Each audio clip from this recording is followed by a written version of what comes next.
turn or come closer, whatever you want to do about that.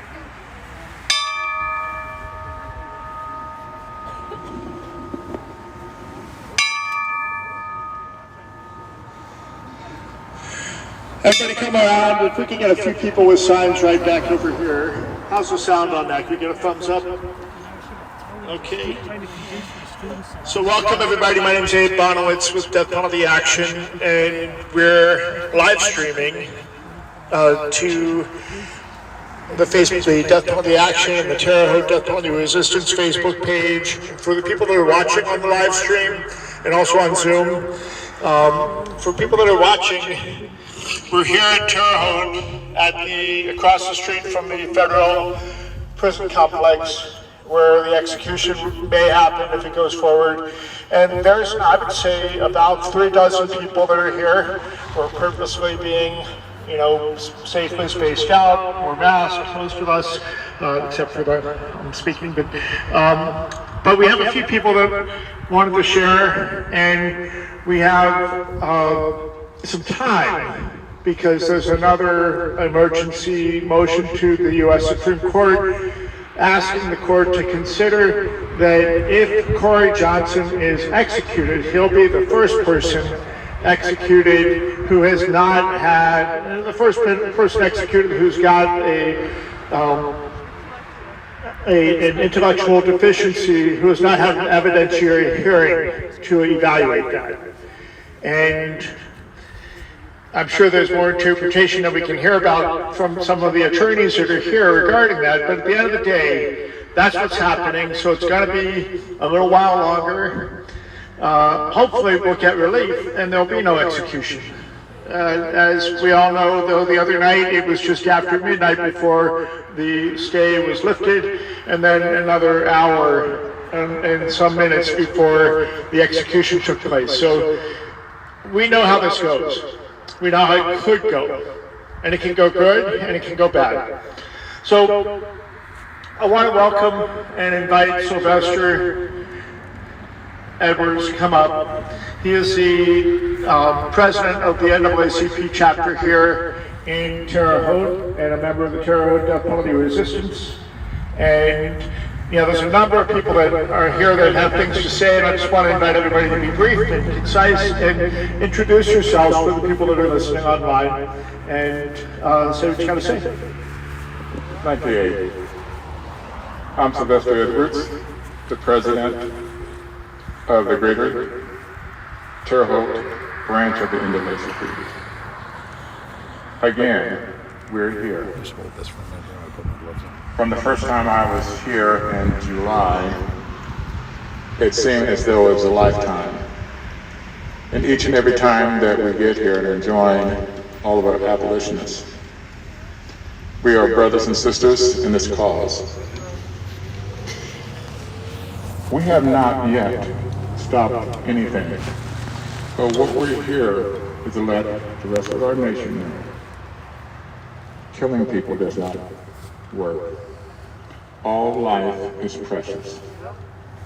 Whether it's black lives, blue lives, white lives, all life is precious. We will continue to be here and fight for the cause. I thank Abe and Ashley and the rest, and especially up there, Bill, for being a friend and brought me into this movement. I thank you for being here. As I said, we will not stop. The cause is heroic. It's something that has to be done, because if we don't do it, no one will. I thank you again for being here.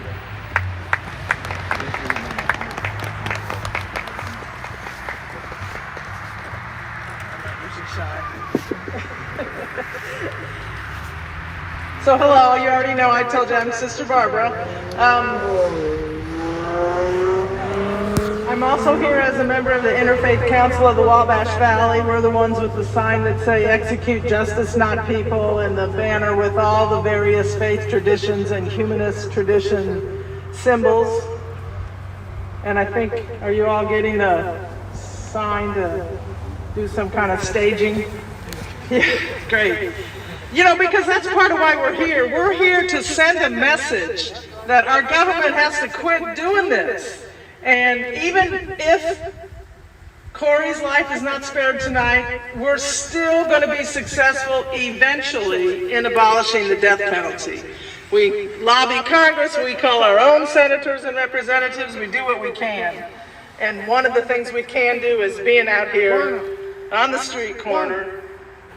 So I want to say, or proclaim, if you will, a poem. It's called Timber. Some of you have probably read and prayed with this. This poem was written by Will LaCroix. William LaCroix was executed in September. I was with him in the death chamber that day. I've already told you our dear friend Bill is over there with Corey right now. So I'm just going to let this poem speak for itself. And Will wrote this in 2011. Timber. From this barred window, browning at the edge of a grass field. Okay, I'm going to interrupt.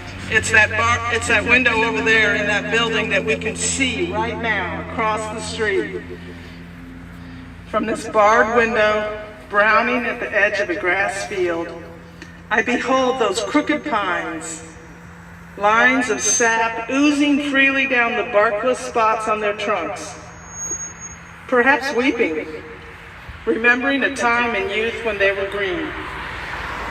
Orange bands, bright like nooses, strangle them, condemn them.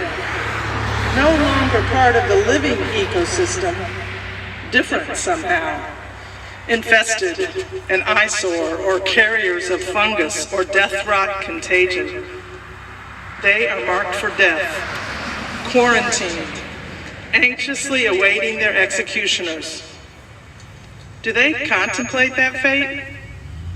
Are they conscious, struggling to breathe, senses a twitter, ever vigilant, listening for the thwack of looming axes, whose vibrations tremble every dry brown needle?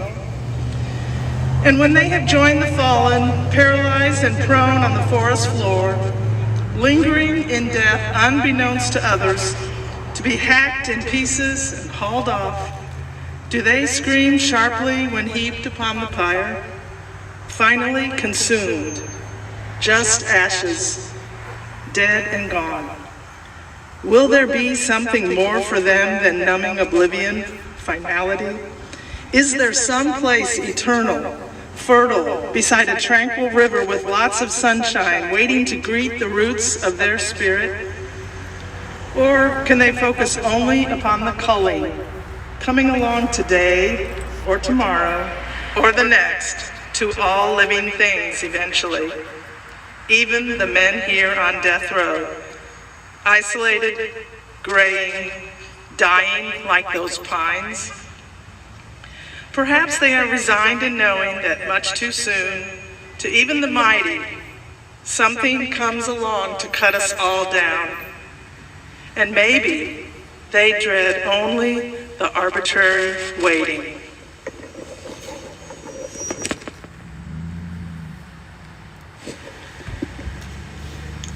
Next up is Ashley.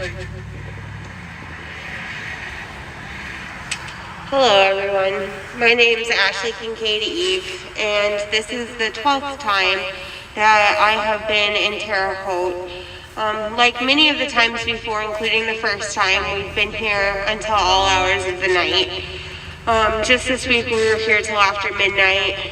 As far as Corey, we don't know what's going to happen. We're entering into this familiar, what I call dance with death, where the courts go back and forth of this will they or won't they kill another human being. Where our justices are staying up until 1, 2 in the morning just to decide that somebody should die. Because somehow in America right now, that's the important people's business. Reports were just published about how much money has been spent on this, and I can't even remember. It was in millions. It's ridiculous how much our government right now wants to kill. I wish I could say I have hope, but honestly I'm tired. And after standing outside of here for 11 executions, I've come to the conclusion that no one is going to survive a date with death, at least not with Trump's killing administration and not with these courts. What's important right now is for people to realize that if we want this to end, we have to educate people. We have to educate legislators. It's we the people that's going to end this. Acting Attorney General Jeff Rosen warned us after Daniel Lewis was strapped to the gurney for 4 hours until he was executed at 8 a.m. after an all-night dance with death. If you want to save your clients, you have to go to the people. You have to go to the legislature. Justice Scalia said the same thing. And when President Trump was elected, it cemented that as long with these courts, they're not going to have mercy. Regardless of the constitutional issues, regardless of the law, they will find whatever reason they can to allow these executions to go forward. So please just remember, our fight does not end Friday. Our fight doesn't end with the election of President-elect Joe Biden. It's a moment for celebration because these federal executions will end. We will no longer be gathering here in Terre Haute. And for the first time in the history of this country, we will have a president who has vowed to work to abolish the federal death penalty. But we have to make sure he actually does it. We have to make sure that Congress delivers. Because if not, we might see another killing spree like this again. And we have to hold President-elect Joe Biden accountable for the horrendous appellate laws that have allowed these unjust killings to go forward, but also allow for the incarceration of innocent people everywhere in America. Our system is broken, and it just starts with the death penalty.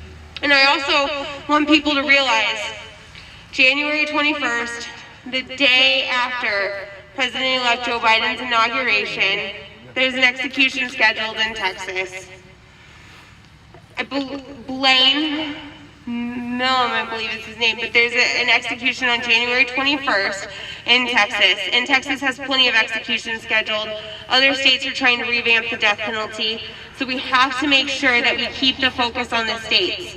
The reason people aren't aware of the death penalty is because we kill under the cover of darkness.